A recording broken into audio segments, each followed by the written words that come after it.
It's the Fellowship of the Geek Show, a weekly podcast about comics, the comic book industry, and other geek pop culture. Music courtesy of Manny the Martyr. And now, on with the show!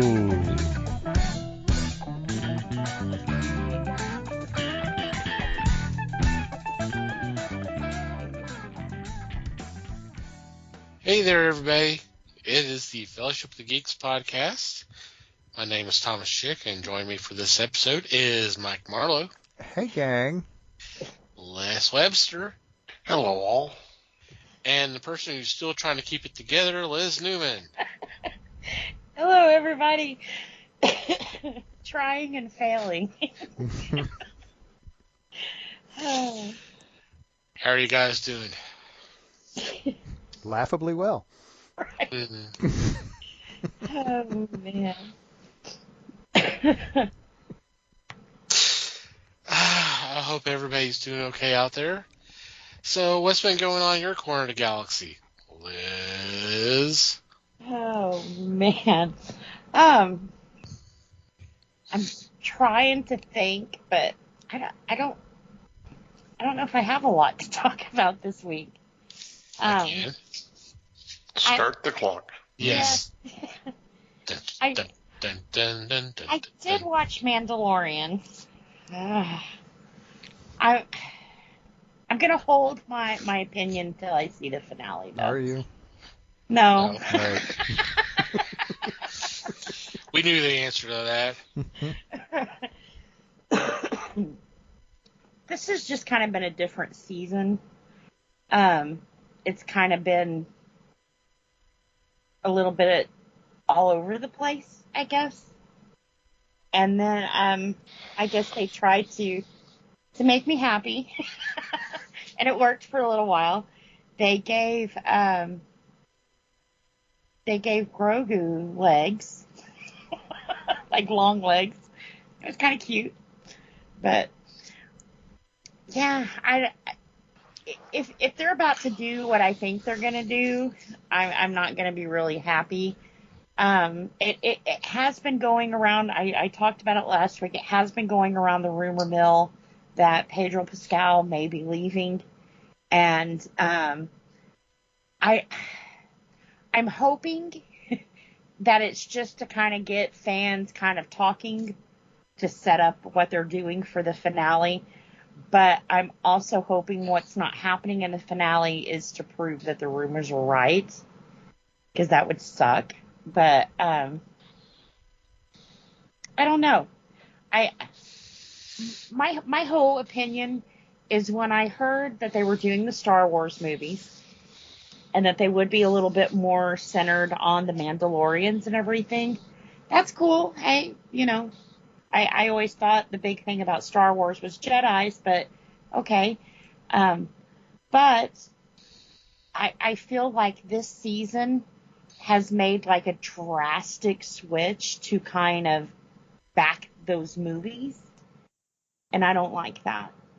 I mean, what made people want to watch The Mandalorian or heck any of these side things was it's kind of, for me, I feel like I'm about to really put my foot in my mouth here. For me, what I liked about Mandalorian was it was kind of away from Star Wars.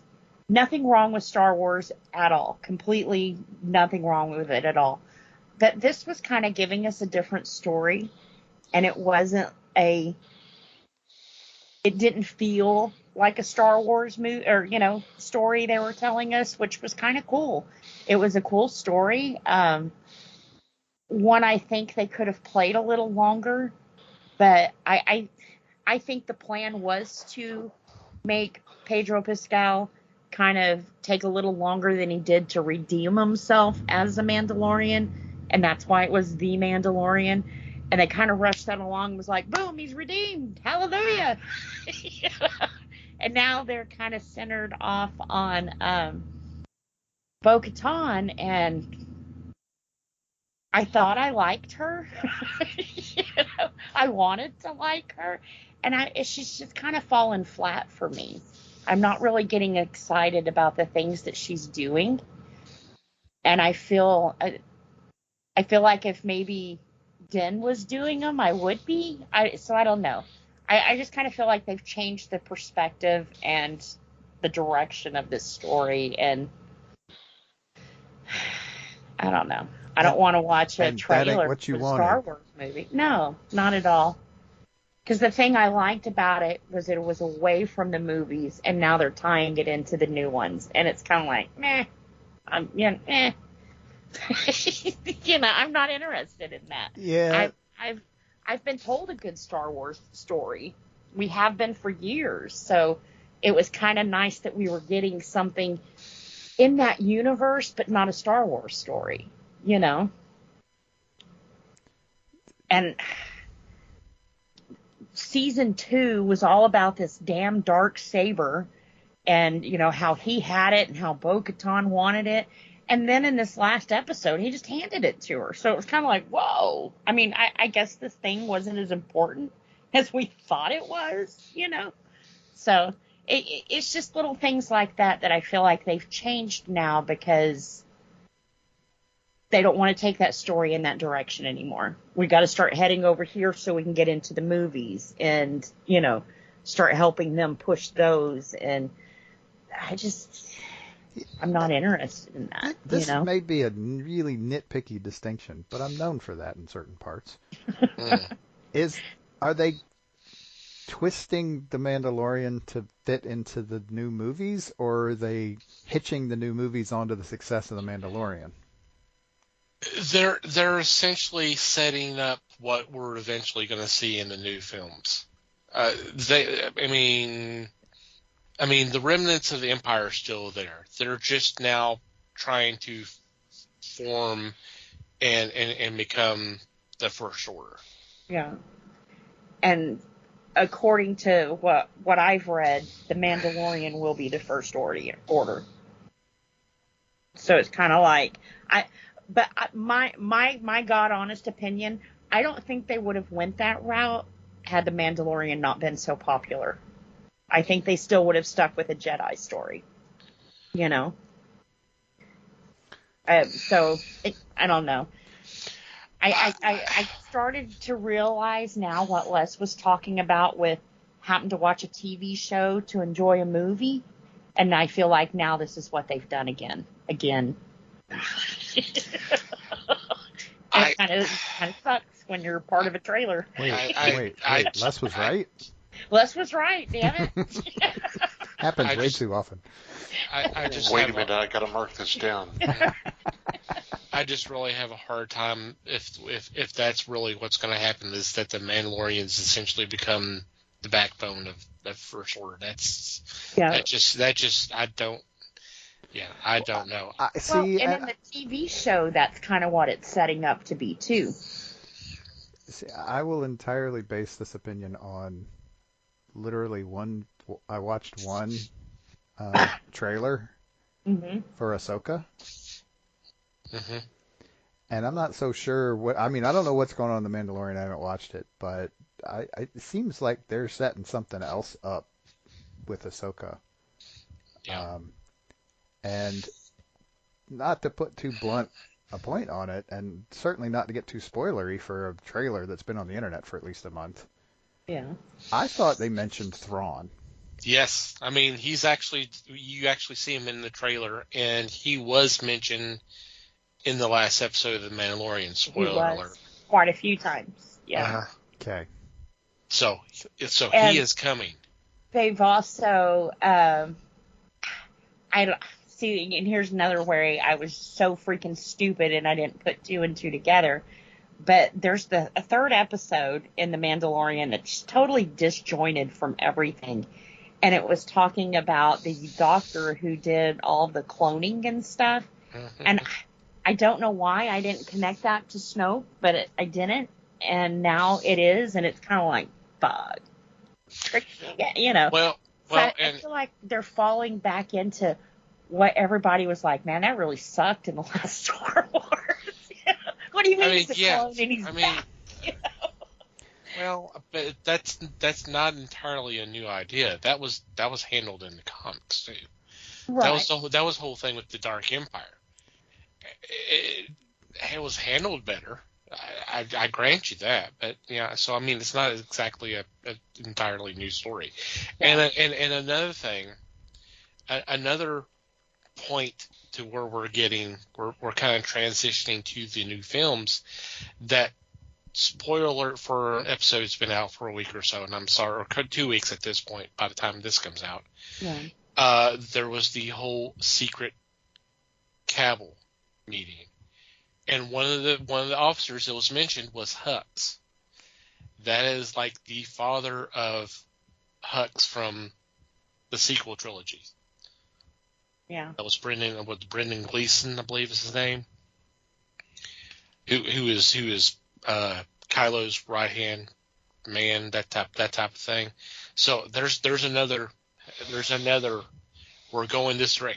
Yes, we're and there's going to be a lot of people that are upset about that. We are heading toward that.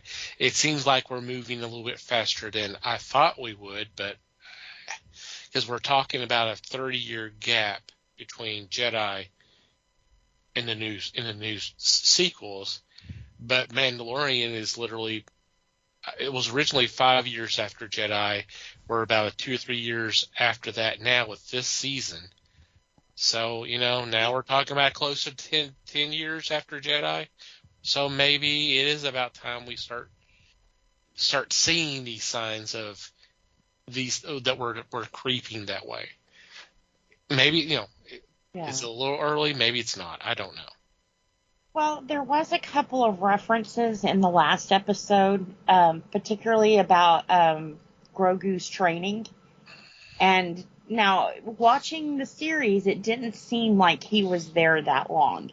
Yeah, he was there for a while, but the way that they put it was he was there for like a really long time. So I think that's how they're passing the time here is, oh, you didn't see it, That whole side quest that Din went on while he was there took like 20 years, and it's like, oh God, no, it didn't. It didn't. So I don't know. I mean, I just, like I said, I feel like they've changed the direction of this, and I felt like they were telling me the story of Din Djarin, and now I feel like they're like, oh, we're done with that. That was 2 seasons ago, and it was kind of like, well, that's. Well, I mean, we'll see. We'll see what this, because we have one more episode, and then, I mean, Favreau's already come out and said that he's already written the next season, so we'll just see. Yeah. And the thing about passing of time in the Star Wars universe, they never are clear about it. No. How long was Luke on Dagobah? I mean, if you do it by just what we see in the movie, he was there, maybe a few days? Maybe, yeah. I think he was there a little bit longer than that. Yeah. How long, I don't remember they even mentioned it in the novelization. But he was there for a bit. See, and that was kind of hinted that Grogu was there as long as Luke was. So I don't know. See, and I feel like they've also changed the timeline on us, because I thought that when this was first put down, Favreau had stated that this was, it sounded like it was supposed to be after the original, but before the newest sequel.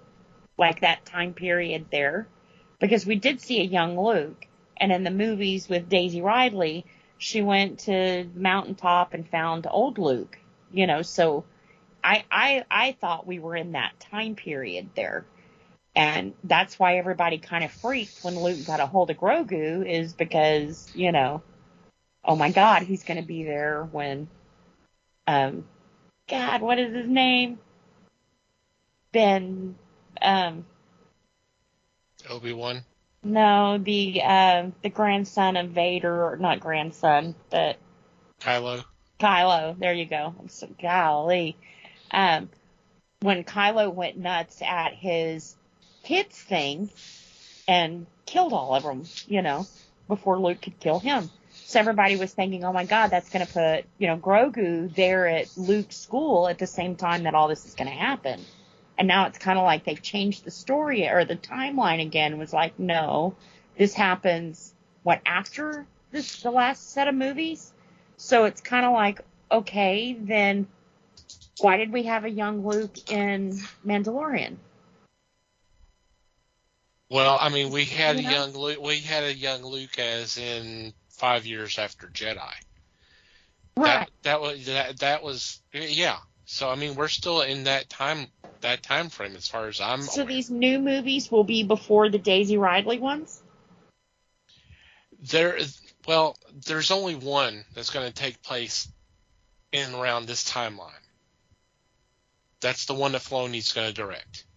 And it's supposed to tie in all the storylines that are flowing between Mandalorian, Book of Boba Fett, Ahsoka, and all that. That's supposed to be, so that's supposed to be essentially wrapping all those up.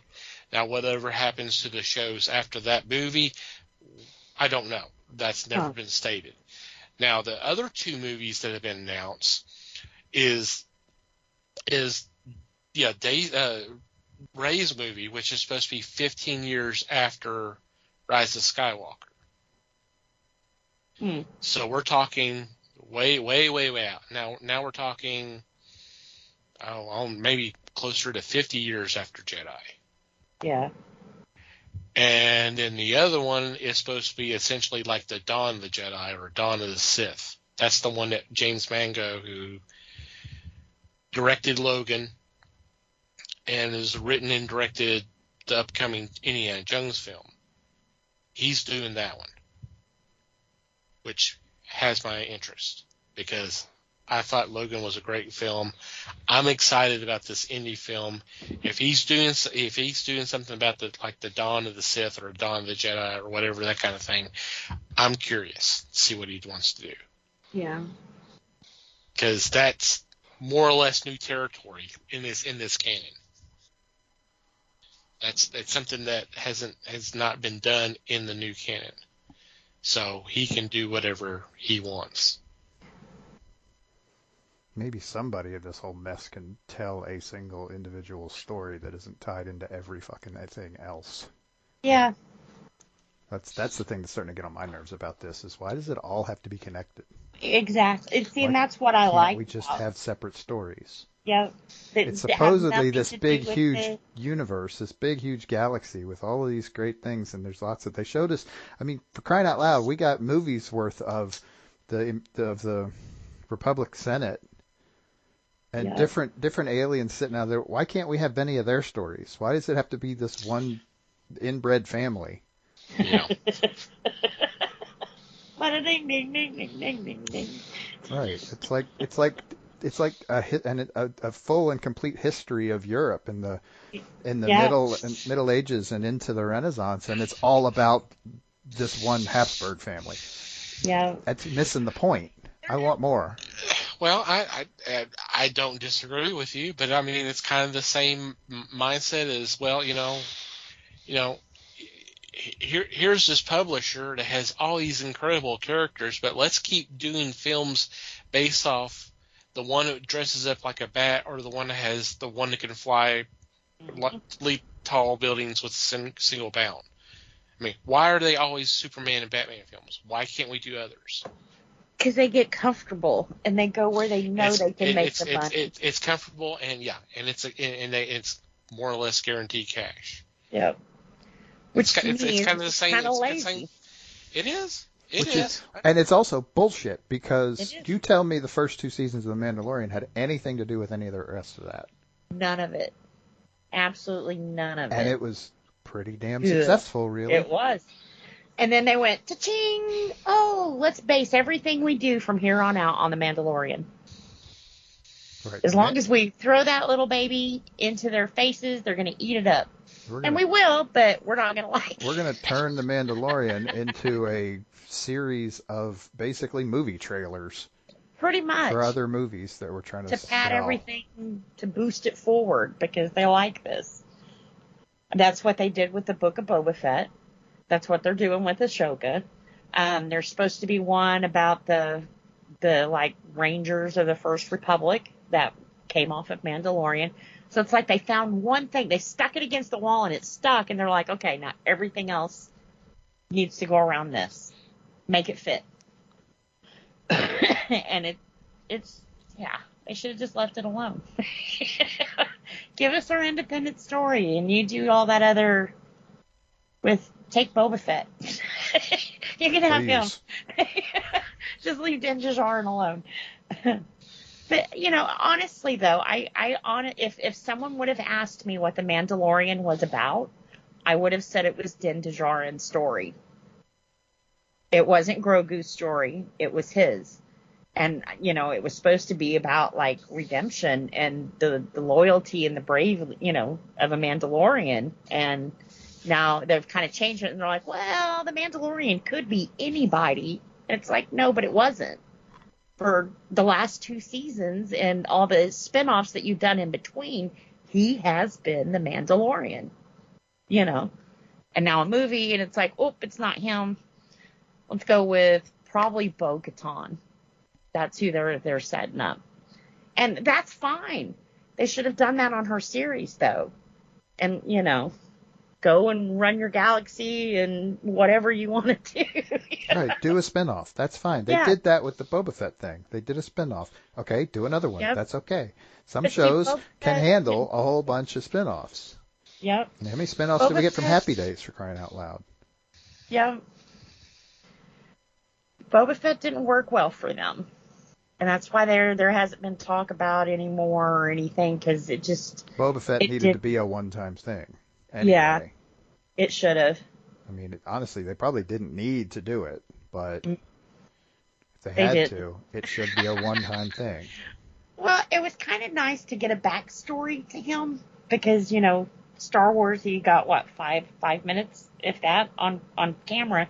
And there was a lot of what ifs, and I guess in comic books and stuff too. So it was kind of nice to nail down a backstory for him. But they did that pretty well in The Mandalorian, and then that should have been the end of it. We got what we wanted and move along with the story, Well, his backstory was in the prequels. They did it in the Clone Wars is when they did it. Yeah. Yeah. But it was kind of nice getting somebody that had nothing to do with Star Wars, and he lives in this galaxy. Let's see what he does. That was nice. And all of a sudden, no, he's in the Star Wars galaxy. He's in Star Wars. But I'm also wondering if the change in direction was because of Pedro or because of the movies, Or the suits. Yeah. I mean, with all of the successful things that Pedro Pascal keeps doing, they're going to have to keep paying him what he's worth, or, So does Disney have HBO money? That's his latest. It's not a question of whether they have it. I mean, it's Disney. Of course they have all of the money in the world. Yeah. It's a question of how much of it they're willing to give him. How much are we willing to give one person? Yeah. I would do it just because now he's the draw of that show. And the puppeteer needs to be making some bank too. You'd hope, wouldn't you? Yeah. Anybody deserves it. And it was cute because the last episode, they gave Grogu a no button. That was adorable. But, They gave him more than that. They gave him legs. They gave him like a whole Iron Man suit. 40 style, but, he was cute. And then, every time that, Mandalorian would say something, we were like, no. So when he said that they had addressed him talking, I guess this was how they were like, okay, let's give them what they want, but we're not giving them what they want. He can talk, but he can only say 2 words. Yes and no. Just like Christopher Pike. And he's a kid, so his favorite word is no. Thank you for catching that reference, Mike. I appreciate that. Mm-hmm. At least it's a little more than I am Groot. True. Mm-hmm. Well, I mean, he needs one more word to beat him, but, you know. I'll just give him another dog button. It's fine. He does coo and everything else still, so. So, nothing to talk about this week. Oh, no. Yeah. Not a bit. I think we all talked about that, though, didn't we? No, it was all you. No, we did. You got us all started. Yeah. That's fine. Well, I mean, if you're upset about it, you can always watch Picard. Because that's been incredible. Has it? Yes. I subscribed to Peacock just for Picard, and I think I watched 1 episode. This season has been phenomenal. The writing has just been just unbelievable. Oh. And what they did with this last episode, which is the penultimate. It's the next to the last one. There you go. I can't say it. Oh my God. I mean, I literally cried. I'll have to check that one out. Yeah. I mean, been really, really good. And now it's about to come to an end. Same time that Mandalorian's coming to an end. Although Picard, it's in. This is the final. This is the series finale. This next one. So. Might be the series finale for me too on Mandalorian. Ouch. So. I'll have to check that out though. Like I said I've been wanting to, but it's one that it never pops in my head when what do I want to watch? And then I wind up stuck on YouTube for a couple hours going, what the hell am I watching? What did I do? Mm-hmm. Alrighty, Mikey.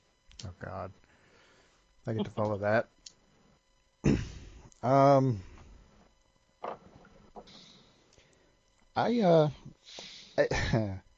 It's funny. I find myself in the same kind of position as last week, where I could just sit here and say, yeah, I'm keeping up. I'm actually staying a week ahead of the movies we're watching for this, so that's a plus.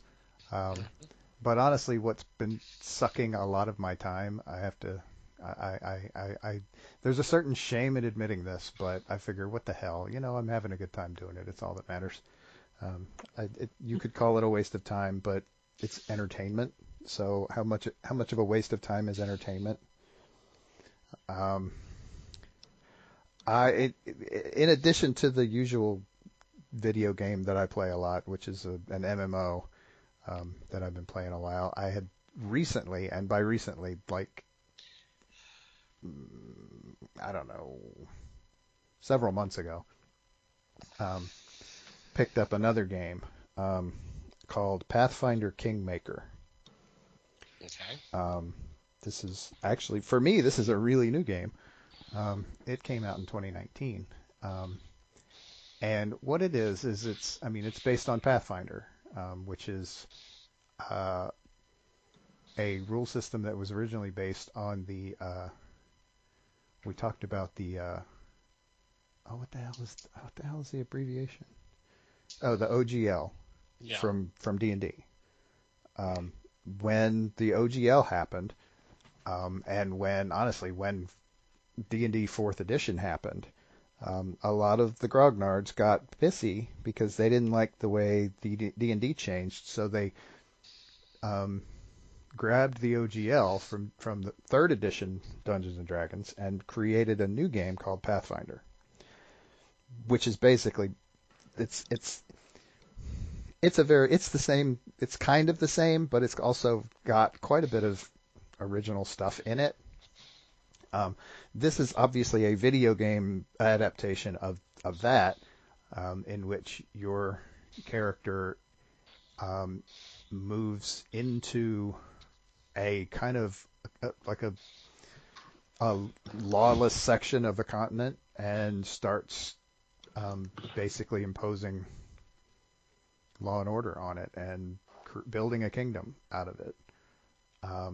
It's so there's kind of two parts to the game. Part of it is the combat part, where it's basically as turn-based as you want it to be. You can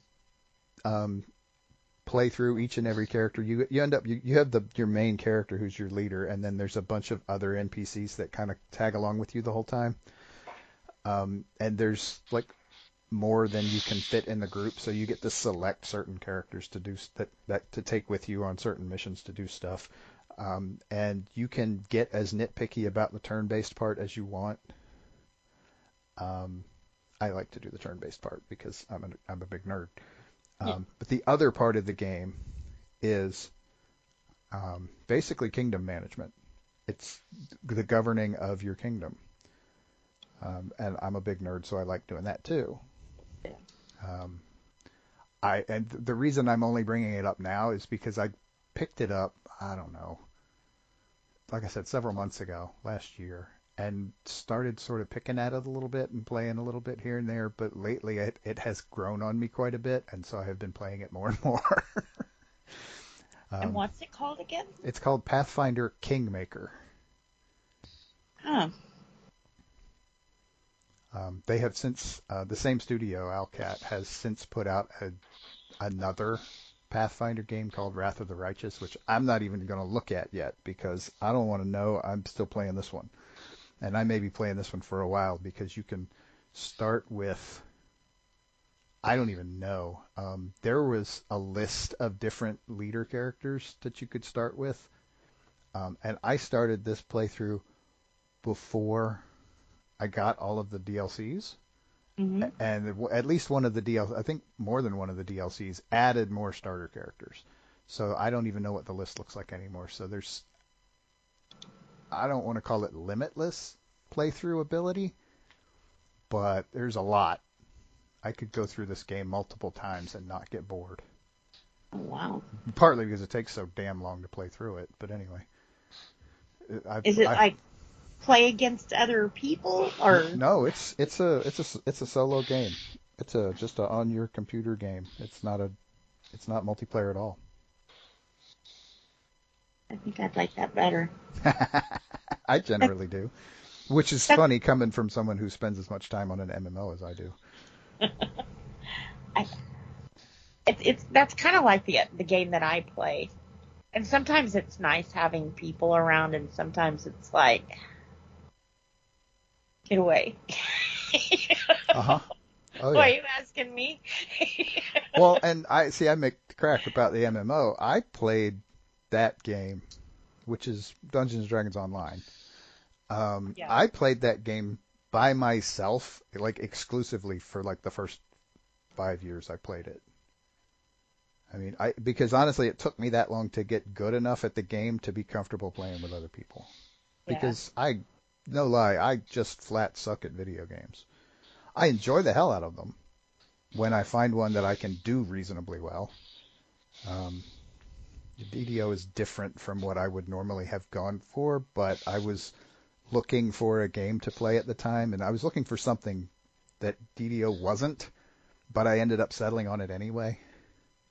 So, yeah, there's that. Honestly, if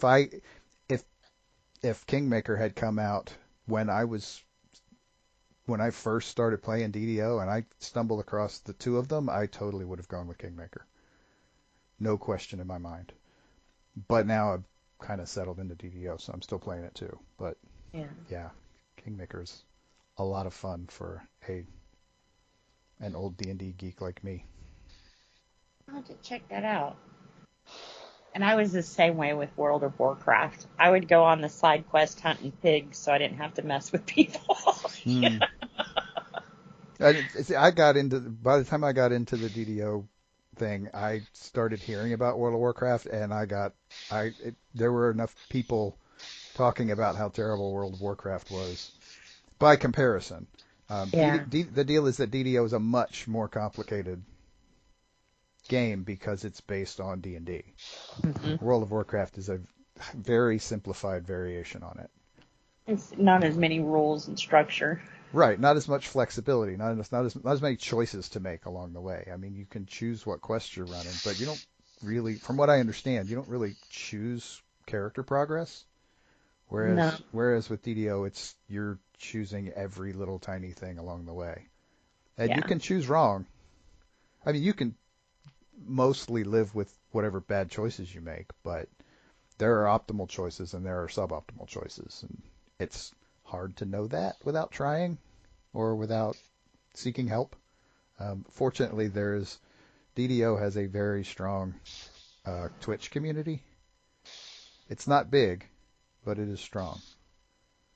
The DDO community, and there's like nearly endless discords dedicated to this one game, and it's insane. But that's not the game I brought up. Right. You got me going on the other one now. But yeah. I'll have to check that one out though. That sounds like a game I'd like to. Well, if you like to spend all of your time on stuff, that's a thing you can do that with. Yeah, I do. Sink as much time into it as you want. I love wasting time. It's not a waste, damn it. I hate that. It's not wasted if you're entertained. Exactly, and for me, it's like a stress reliever to think about something else that you don't have to think about a bunch of bullshit, you know.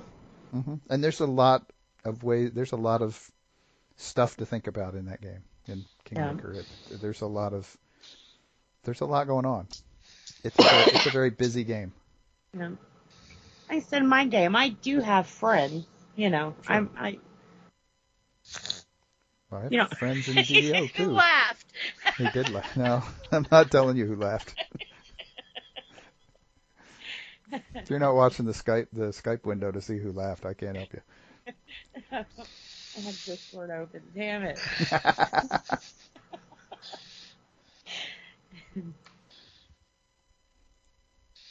Cool.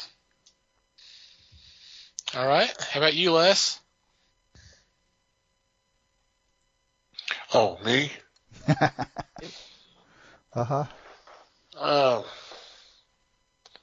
I've just been catching up on some programs. Some are really worth it. Some are not so worth it. I watched the sorority girls at the Slime Bowl-orama, which I still think is a very funny movie. Can I interrupt you briefly? Or yes, please. Did you know that there's a sequel now? Yes, okay. I watched that also. I haven't seen that yet. I think it's on Tubi or something. Yeah, that's where I saw it. I just haven't. Is it worth it? It's as worth it as the first one. Okay, cool. Not that it's all that marvelous, but oh no, no. You have to know what you're getting into with a movie like that, and yeah, it is its own thing for sure. So watched a little Rockford Files, watched a little Night Court, some Perry Mason. So I'm in good shape. But that's about all I've got. Nothing like a little nostalgia. Perry Mason's fun. I can. If I'm not careful, I can get into Perry Mason again. It's addictive to be able to sit and watch episode after episode is a lot of fun.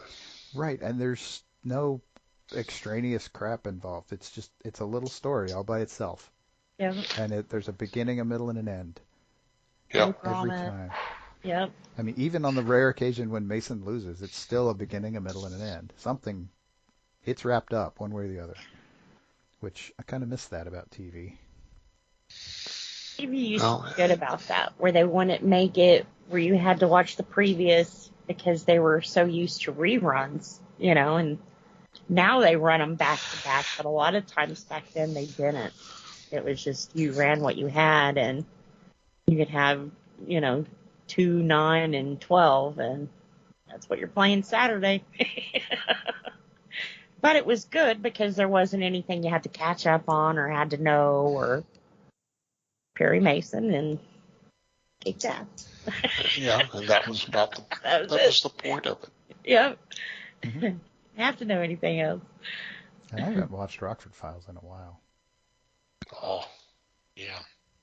it's just fun. It's nostalgic, Yeah. Mm-hmm. but it's got some of the funniest lines too. Yep. And it's so very 70s. Oh, Trey 70s. Not in necessarily the bad way that it sounds like I'm saying that either. It's just, No, yeah, it's just very, there's no question as to what decade the show was made in, although it's still a really good show. It is. Yeah. Okay, anything else? no. Although that sounds like that's quite a bit. Oh. Alrighty.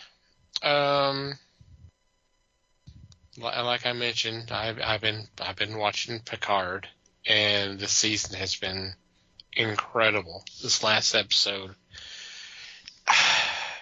there's a lot of talk nowadays about fan service and Easter eggs and nostalgia and all that kind of thing. This last episode has some fan service, but it was done so well. It was not a detriment to the story, and it hits all the feels. I mean, I literally cried a couple times. There's one time I've watched that clip on YouTube several times. I actually did some of it earlier this morning, and I still cried. There's a particular point which I ain't gonna spoil it at this point. Although I know I spoiled some stuff from Mandalorian.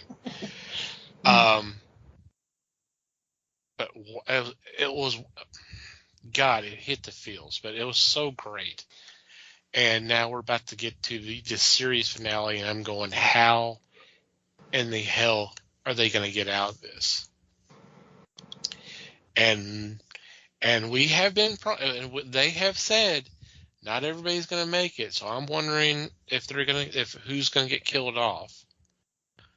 And that one's going to hurt. But it's been the first season was decent. The second season was pretty good, but just the writing on this season has been and how we got to this point. The thing is all of a sudden some references. I mean, there's references from First Contact.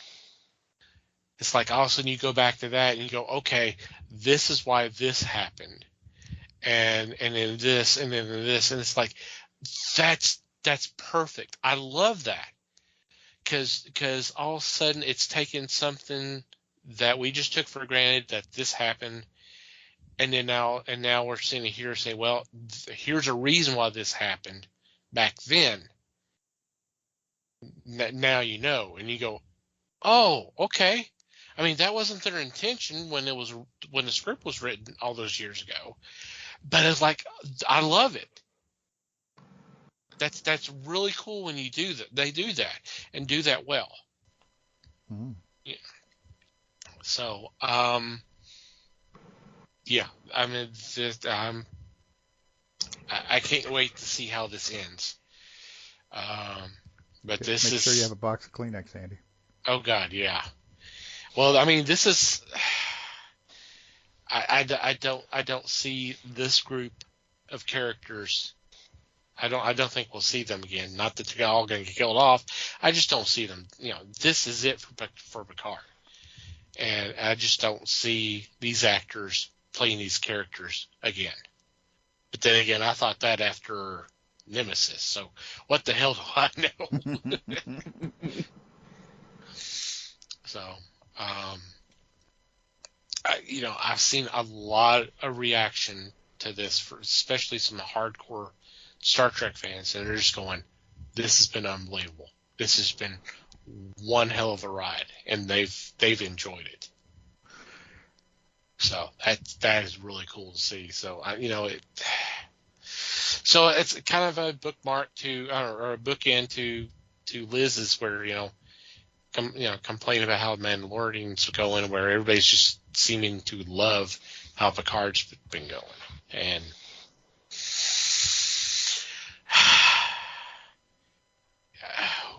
I don't know where they're going to go from here, because now Discovery has been canceled. You got Lower Decks, but who knows how long that's going to be around, and you got Strange New Worlds, which is, it's coming back for a second season. I think they've already talked about a third, if I'm not mistaken. It would be interesting. Is there another new series they're starting to? Well, there's also Prodigy. I forgot about Prodigy. Okay. That's the other animated one. Mm-hmm. That one's pretty decent too. Oh. So there's quite a bit of Star Trek. So at some point there will be a movie. Who knows where that's going to come from? It's sounding less and less likely that it's going to be the cast that's been from the last three films. It seems like we're moving further and further away from them. Not, so who knows what they'll do, if it's going to be new territory, or they're going to grab a cast from some other film series and start with them. I don't know. Well, no one knows. All right. Before we get into this week's discussion, do want to point out that we do have a Discord that's free and available for all of you to join us if you'd like. If you want to hang out with us, you like us so much. Discord is free to sign up. The app is free. It's available on all the app stores. We do have an open invitation on our website, www.thefellowshipofthegeeks.net. We post a lot of news items, stuff for discussion, stuff to laugh at, videos, trailers, music videos. We'll have some fun activities on there. So come join us. It's always a blast. We've had it up for a couple of years now, especially right around when lockdown happened. So it's been kind of fun hanging out and chatting with everybody. So come join us. Yeah, come join us.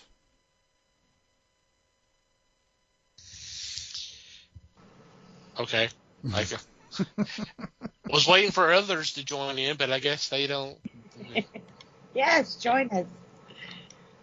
I gotta freaking guilt them into saying something. Damn.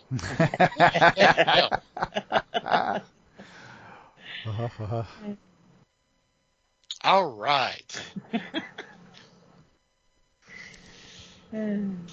All right, we are jumping back into our little run of Miss Marvel films that starred Dame Margaret Rutherford, and I did not realize that she had the title Dame, and so I apologize for that.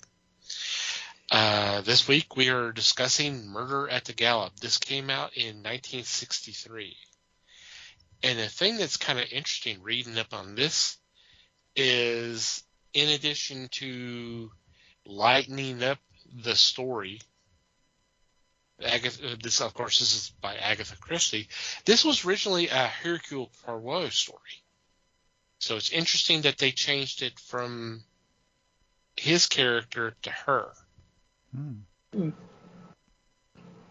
is interesting. So let's go ahead and talk about Murder at the Gallup. Well, like the first one, I really enjoyed this one. I think I just really enjoy her as the character, Miss Marple. She's funny, she's smart, she's pushy. But it's always kind of neat to see how she figures it out and some of the little faces she makes while she does.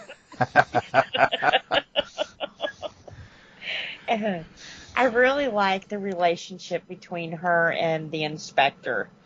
They, her, like with the tittle tattle in this one. I thought that was cute how they kind of poke at each other that way. So you can definitely tell, unlike the first one, well, I shouldn't say unlike the first one, he warmed up to her. So it was nice to see him already know her quirks and already warmed up to her in this one. And it was a cuter relationship, you know? Yeah, and still not really buying any of it, which I find interesting. But yeah. Yeah. I mean, I guess maybe the third one. I guess if he buys into it, it sort of stops. It changes that relationship too much. Yeah. Oh, I think that's the deal. I think he, the first time he comes to her, it's probably like, you think everything is murder. But then when she kind of put a little meat behind it, he believed her. I'm not fully going to go into this, but I'll believe something weird happened here, Mm-hmm. They said maybe by the third one he'll be like, okay, who did it?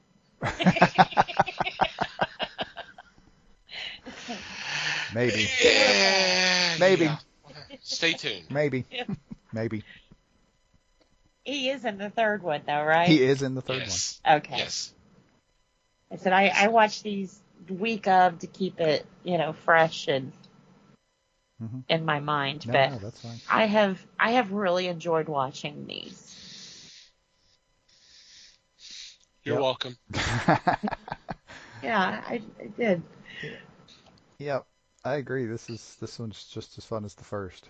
And I still like the Inspector. I agree with you wholeheartedly. Their back and forth is a lot of fun. And it's funny. I didn't spot that about the Poirot thing about the original novel. Yeah. I'm not sure. I didn't get it. I certainly didn't pick it up from the movie, and I didn't. So I don't know. Right. I'm not going to say it probably didn't matter, but whatever massaging they did to make that happen, I think worked pretty well. Yeah. Because exactly. I wouldn't have ever guessed. No. Yeah, I mean it surprised me when I read that. I was like, okay. They did, like you said, they changed it up enough to where you can't tell. Right, like that whole opening part with them schmoozing around for the donations. charity. Yeah. Yeah. I mean, no, Poirot would have never done that. So clearly was invented. Right. I mean, they, like I said, they sold it. Yeah.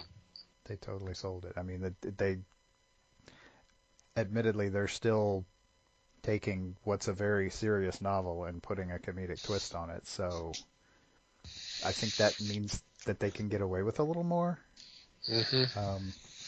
which I think is a good thing. I like that it's got that nice interplay of serious and I think maybe part of why it works is because it is still a pretty dry British humor a lot of the time. Yeah. But right. That's okay. I mean, it's the 60s. It's England. What do you want to do? I mean, geez, it can't all be Monty Python, right? Right.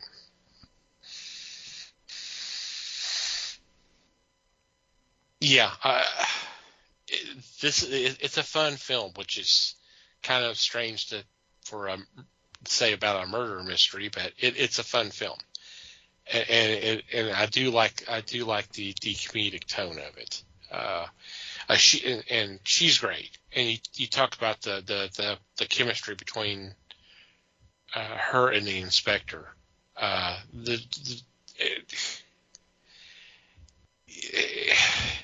It's like they saw how well it worked in the first film, so we got to do more of that because it was fun. It was very humorous.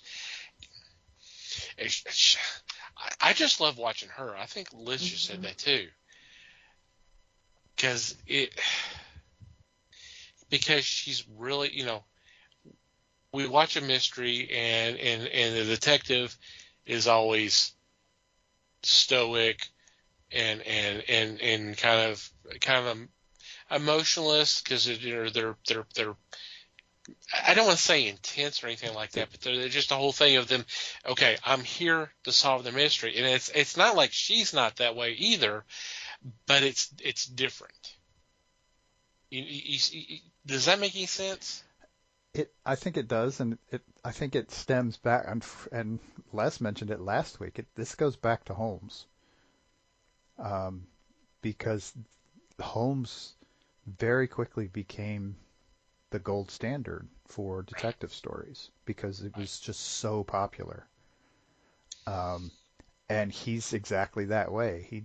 It's all detachment and cleverness with Holmes, and so that's where, that's what sold, so that's what people wrote, and the stuff that stuck around is the stuff that did well, and a lot of that was based on kind of that template, including a lot of what Agatha Christie wrote, because Poirot is very much that kind of detective.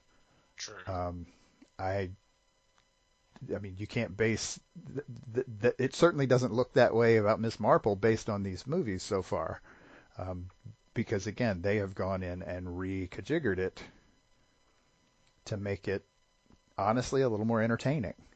I think the goal here is to entertain as much as have a good mystery story, because everybody else was doing the very serious stuff.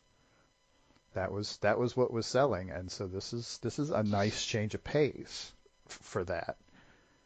Even though it's not maybe exactly what Dame Agatha Christie wanted, it's still works. Yeah. Okay, Les, your thoughts? To me, there was too much comedy.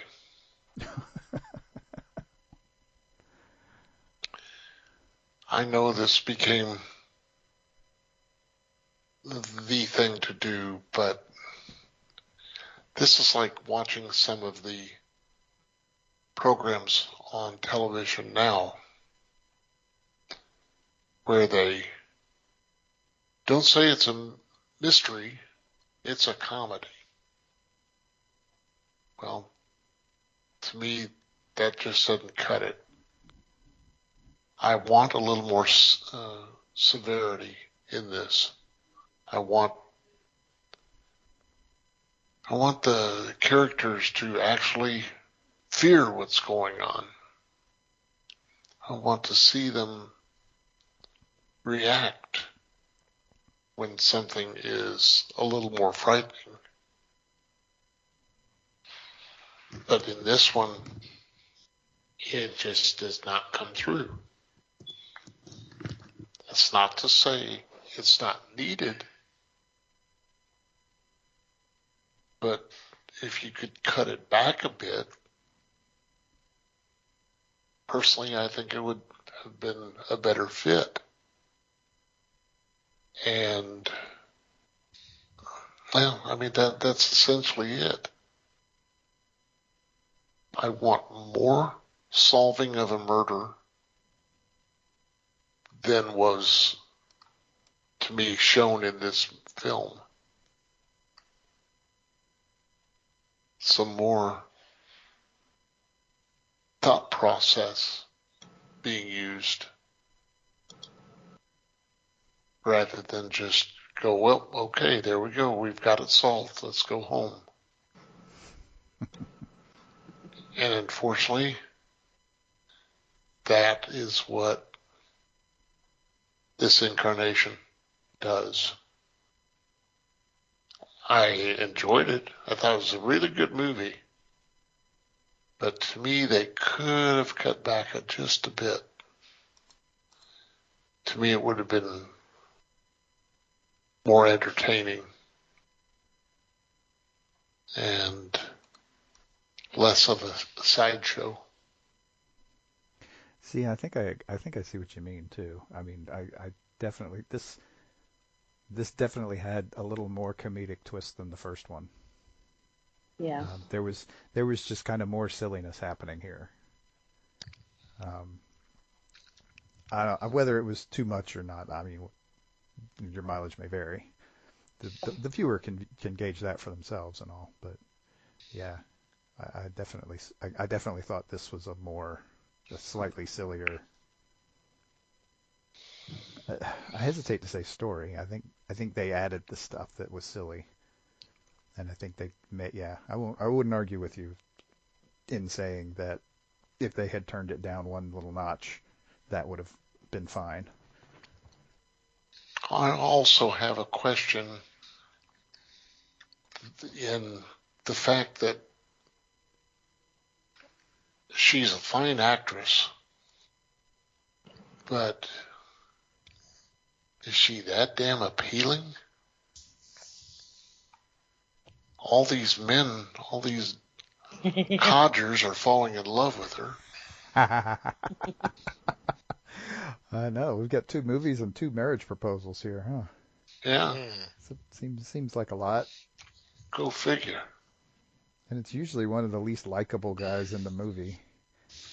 Yeah. So I guess that makes it easy to turn them down. But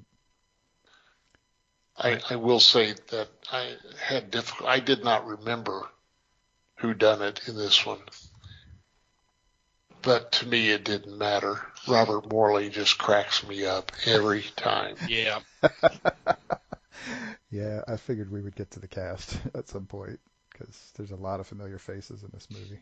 Mm-hmm. And yeah, Robert Morley's done everything basically. Yeah, I don't know. I would almost venture to say that he is almost the cause of the extra silliness in this movie. Some of the stuff he does, like the whole falling off the horse thing. I mean, come on, did we really need that to happen?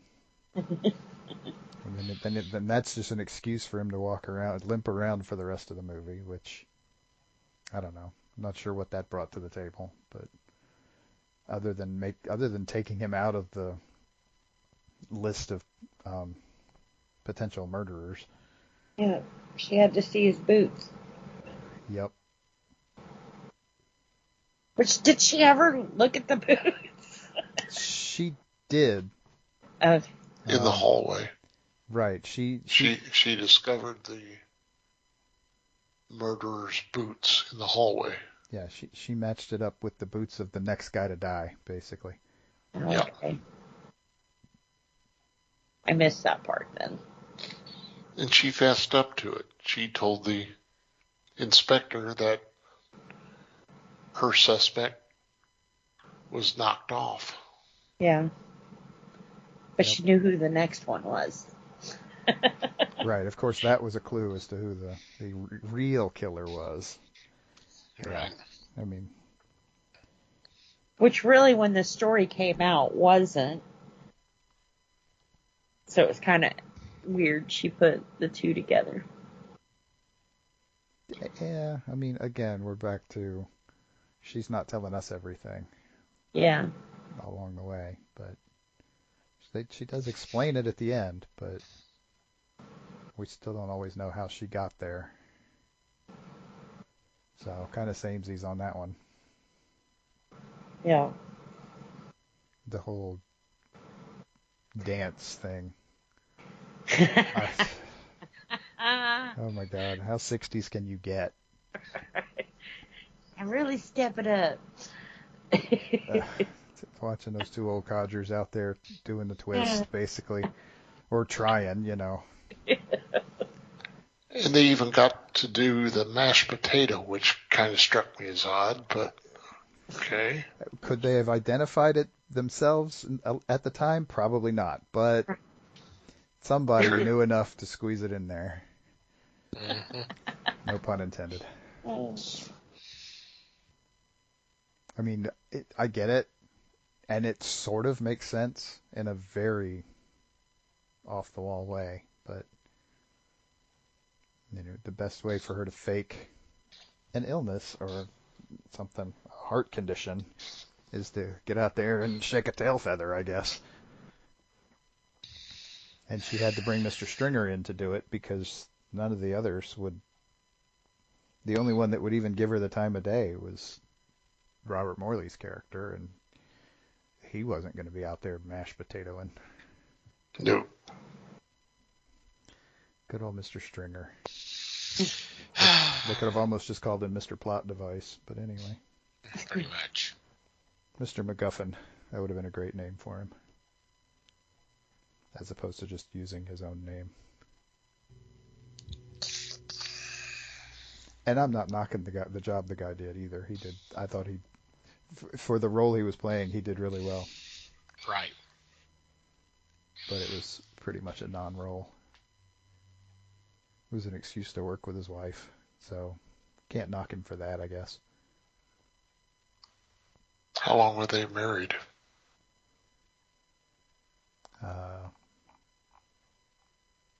Married in 1945.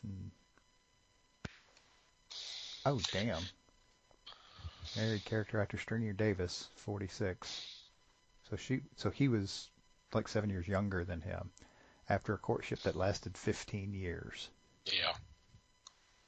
And she died in 1872. Mm. And he died the next year. So apparently they were together a long time. Mm-hmm. Does sound like it. But it was interesting that the wedding was postponed until his mother passed because she thought Rutherford was not good enough for him.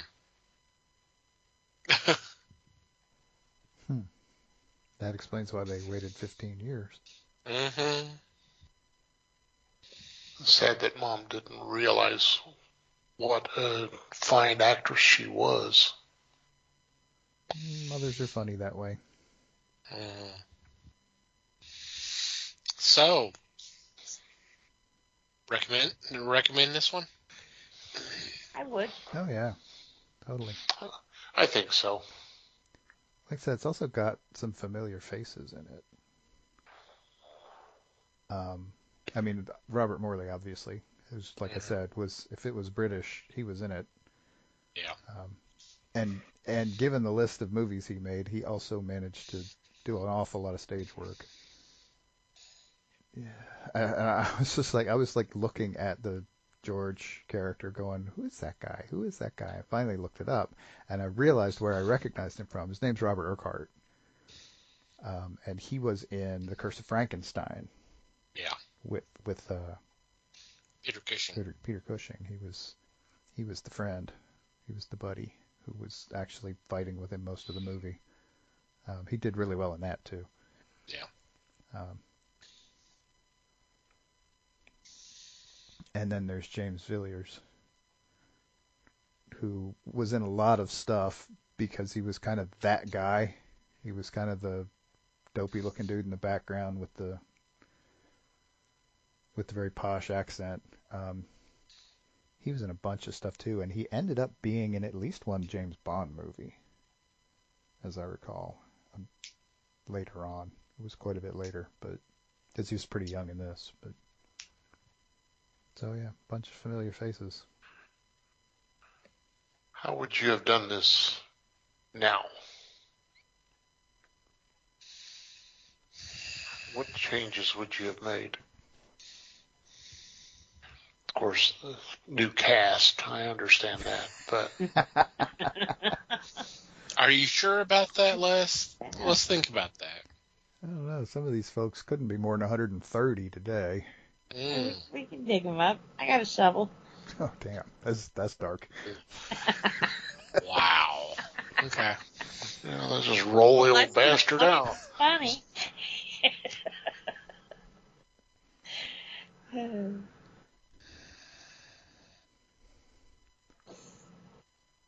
I don't know. That's an interesting question. Yeah. Because I think my first instinct would be to not modernize it. I would do it almost essentially as a period piece. Yep. Yeah. I mean, I don't know what to do with the music in that case. It would almost be interesting to just use the same music. Instead of mashed potato, they'd be twerking. That's why you can't. That scene alone is why you can't modernize this. I mean, you wouldn't do it exactly like that, but there would be a way to keep it semi-classy. But yeah, I think it would actually. I would almost take Les's advice on this, which he didn't give yet, but he's probably going to. I would actually probably take some of the funny stuff out, take just the silliness out, because it being a period piece from the 60s, I think is going to add a level of comedy by itself. Yeah. So you'd kind of have to straighten it back up again a little bit just to balance it out. And yeah, it's an Agatha Christie story. Lean into the murder thing. Lean back into the darkness a little bit. Like I said, I got the shovel. Jeez. Oh, wow. No, I agree with what you said, Mikey. Yeah, I don't. Do you agree with the previous statement?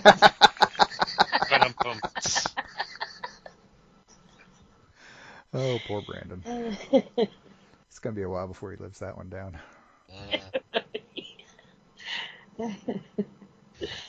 I say it to him around the house, too. Like I said, it's going to be a while before he lives that one down. Damn. Child abuse, where's CPS? He's 24 years old. I think he might be a little past CPS age. He'll get her back, I'm sure. I'm sure. Have him give us a call. We'll find something for him. Right, we might be able to help. Hell, Brandon, if you're listening, the black hole. That would be funny for him to just on his own say, "Hey, Mom, I got this movie we should watch. Come on," and then stick in the black hole. That would be hilarious. There you go. Oh, that'd be awesome. We got this other movie to watch too. Schlock? The Blob. Oh, yeah, I think she's seen that one before. A few times now. One more time than you guys. Oh, I've seen it before. I think Les has seen it, way more than one more time than that. Yeah. Yeah. Now, what we really need to get him to do is stick in Kentucky Fried Movie. There you go. Have him come back on the show. Again, right. Oh, goodness. I don't know. I'm afraid to talk about that one on the show. Jeez. I would have to blush halfway through the show. At least once. Yep. And our speakers will definitely pick that up. So.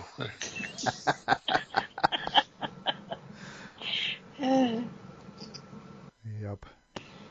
We want to catch Liz speechless on audio. I'm just saying.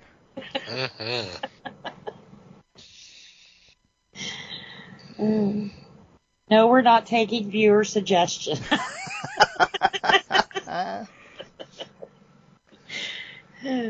Oh, man. Okay. Any final thoughts? Besides, go ahead and check this film out. Yep, this is a pretty good one. And honestly, I don't even think you'd need to have watched the first one. This one would still be entertaining without it. Yeah. Yeah, this is a standalone. You don't have to worry about the others. Yep. Yeah. I mean, the first one's good.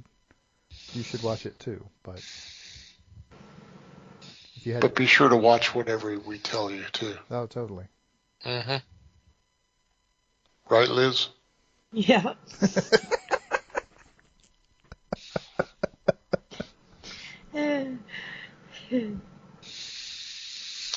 Okay, on that note, we are going to take a quick break and be back with Geek News for You.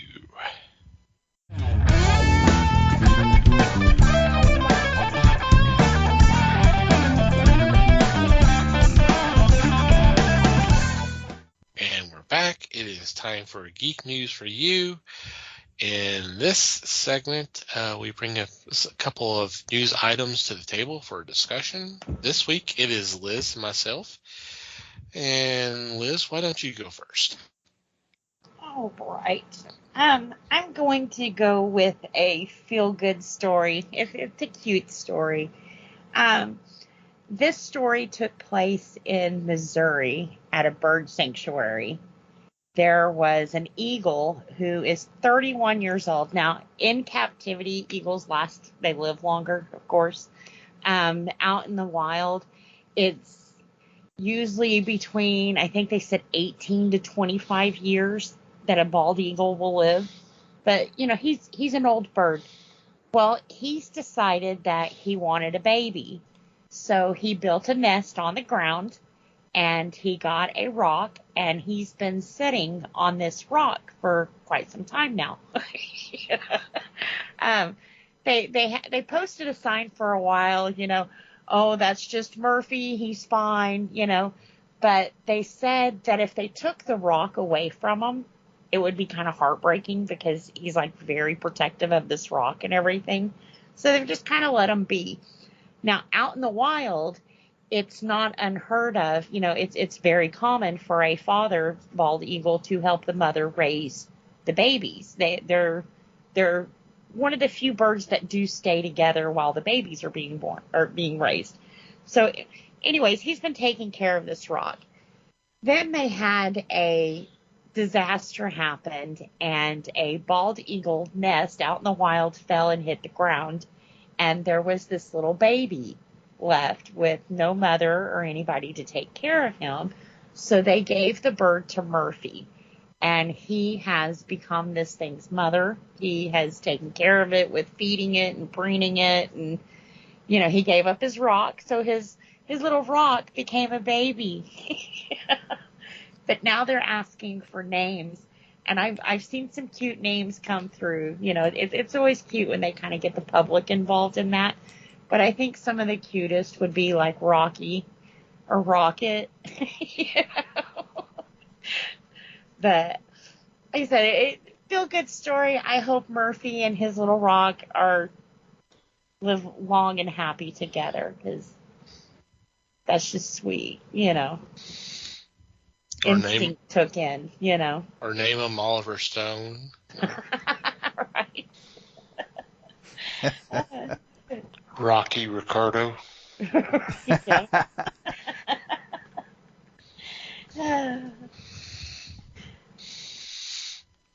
Yeah, that's a cute one, definitely. That's cute. Yeah. Best friends for life. Okay. You might remember about a year ago, Amazon closed a deal where they obtained MGM. And since that time, they have been going through their library and apparently picked out about a dozen titles to bring to their services, either as movies or series or both. among those titles are RoboCop, Stargate, Legally Blonde, Fame, Barbershop, The Magnificent Seven, Pink Panther, and The Thomas Crown Affair. So those are the ones that they're looking at as possibly doing movies and or TV series. Once that, according to this article here, mentions that it's specifically movies, is The Thomas Crown Affair, which they've already remade once. And then Pink Panther, which they apparently are leaning toward doing an animated movie. So I don't know if that means they're going to actually have like the Pink Panther character, or are they going to handle the Pink Panther as the Jewel? So they also mentioned Poltergeist, which as something later down the road. Which, you know, if they wanted to do another Poltergeist, not exactly a remake, that would be kind of interesting because it's been a while. Mm-hmm. Apparently, they've been trying. MGM has been trying to do a third Legally film for several years. Maybe this will bring that about, but they're also looking at it as a series.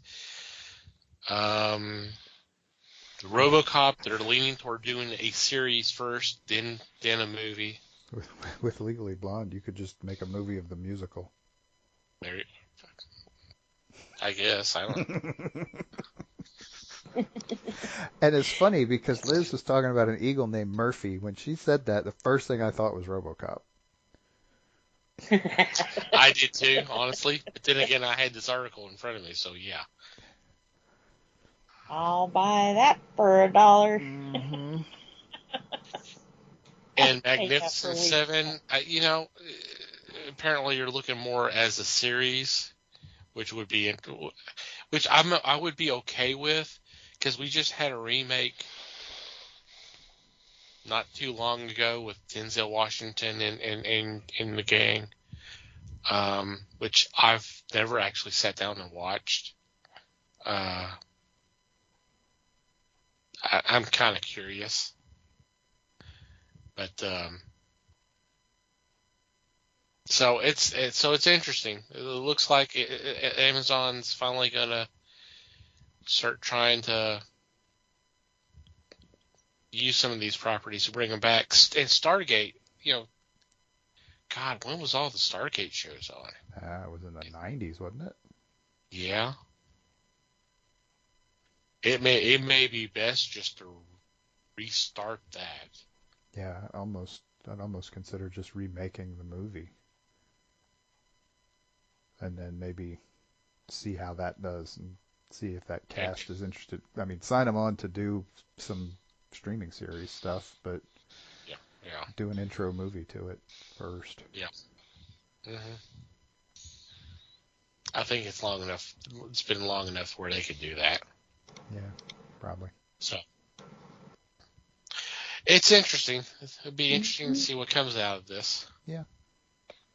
Will be. Yeah, like you said, it just depends on how they handle it. Yeah. But you can say that with most anything now. Yeah. No, not me, but okay. Yeah, I don't know that I would have picked some of those titles, but hey, I'm weird. I mean, there are some interesting ones. I mean, like Fame and Barbershop, which apparently they are looking at as series. Well, they tried to do a Fame series just a few years ago, and it didn't fly. So. No, I totally forgot about it. So I guess that tells you. And Barbershop, I don't know what they've done with that. I mean, I don't know how many movies there were, but it may be. That might be a possibility. But yeah, Fame I wouldn't have thought of because they just tried to redo that like less than 5 years ago, and it kind of bombed. But I don't know. I mean, we'll see what they do. Yeah. It was a 2009 film. Was it that long ago? Damn. Okay. Apparently, I entirely lost track of time. Well, I was trying to see if there was. I could have. Wait a minute. No, there. Are you sure there wasn't something on TV more recently than that? Well, that's what I was trying to find out and see if they tried to. Because the first thing that popped up was the AV movie, then there was an AV2 TV series, then now 2009 film. So I'm trying to see if there was something else too.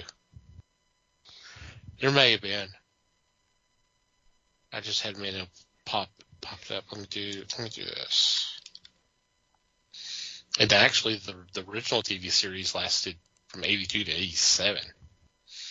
I can't find anything, but I don't know. I may be just my Google Foo may not be working right now. But yeah, it is kind of interesting to see that one be brought back.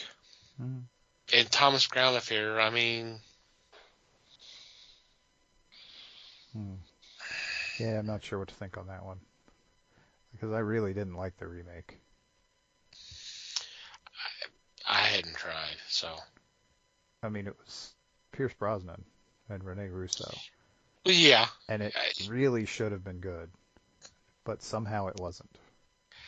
In my opinion. Yeah. I mean, just the vibe I got off of it was like, I don't know. So. Yeah. It was disappointing. Maybe that was the problem, was that I expected it to be a lot better. I don't know. My expectation might have screwed with my judgment on that one. Who knows? Who knows? Alrighty. Any special shout-outs or mentions this week? No, not me. Not here. Okay, we'll go on to our regular shout-outs. Excuse me. I want to thank Pop Goes the Culture Podcast Network for allowing us to be a part of a great group of fellow podcasters. Recommend that you check them out. There will be a link in the show notes. We also want to thank the fine men and women who've been so kind enough as to spread the word of the fellowship on Twitter. And that is the group is known as Podern Family. Best way to locate them is just do a search, #Podern Family, all one word. Just scroll through whatever catches your attention, click on that link and download that episode, and we hope you have a good time listening to them. Excuse me again. I want to thank Maddie the Martyr for supplying the music to our podcast. In our show notes, you'll be able to check out their other pieces of music. Thank you guys, as always. And you, dear listener, thank you for downloading and listening to today's episode. We value your feedback. Any questions, comments, suggestions, complaints, observations, what have you, please send them our way.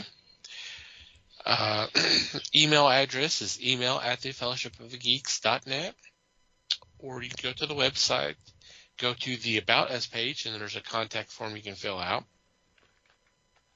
I did mention the Discord earlier. We do have a channel there specifically for feedback. Social media, we're on Facebook, The Fellowship of the Geeks. We're also on Instagram, Hive Social, and Twitter as @FellowshipGeeks. If you like to follow our personal Twitter accounts, Mike can be found @MikeyGeek. Liz can be found @LN_geek. Les may or may not be found @FakeLesWebster. And I can be found @TomTCGeek. And from wherever you download our episodes, if you'd be so kind as to rate and review the show, it would be greatly appreciated. Anything else before we say goodbye? Just thanks, everybody. Thanks, everybody. Thanks for listening. Appreciate your listening and support as always. And until next time, geek on, my friends.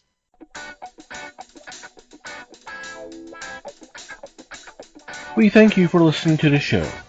Comments, suggestions, and questions can be sent to email@thefellowshipofthegeeks.net. You can follow us on Facebook @The Fellowship of the Geeks. and on Twitter at Fellowship Geeks. Until next time,